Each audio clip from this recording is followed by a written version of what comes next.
If you could just start off from there, did you expect Trump to win? No, it came as a complete surprise, I think, to just about everybody, because if one looked at all the polling data, there really wasn't a pollster in any part of the media that could have predicted this outcome. So yeah, it came as a surprise. Interesting.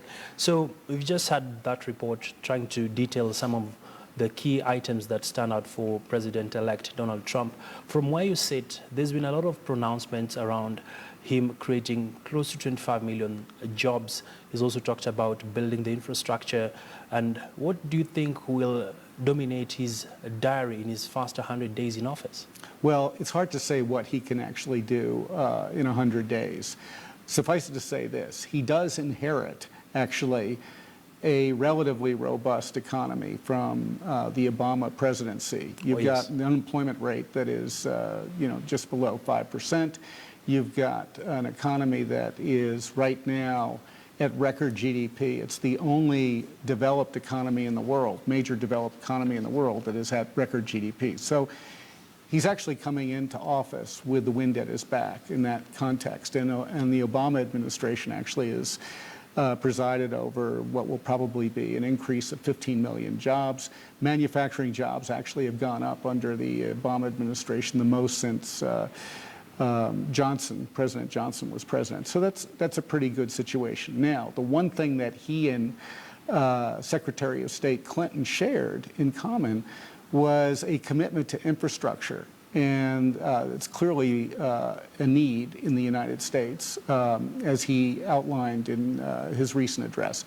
And should he begin that process, that will be very stimulative for the U.S. economy, a commitment to spending on repairing bridges, tunnels, hospitals, schools, the works.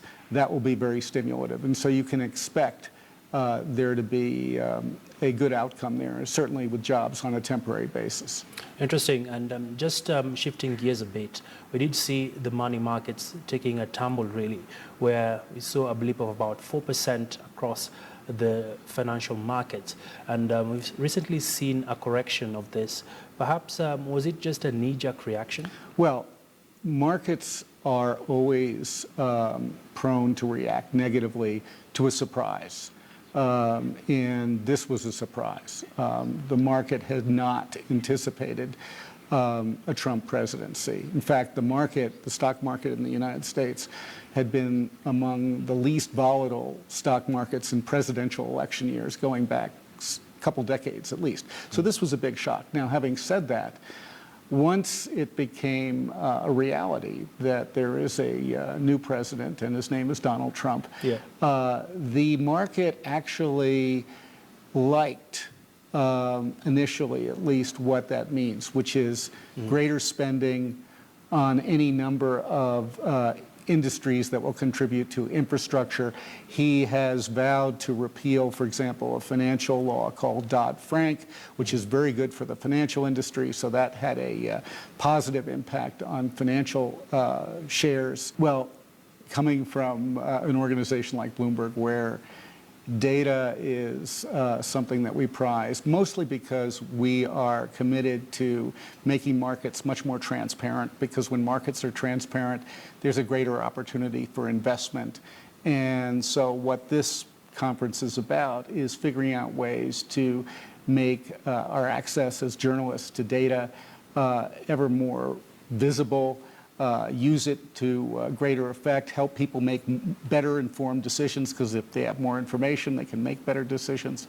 And that's really the challenge for journalism, I think, here at this point. And we're committed to trying to meet it and succeed. Thanks a lot. Matthew Winkler there. Thank you very much. Appreciate your time.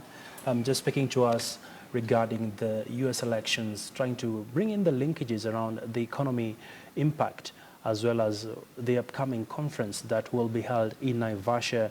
Of course, we will try to also get to that particular conference. But moving on now.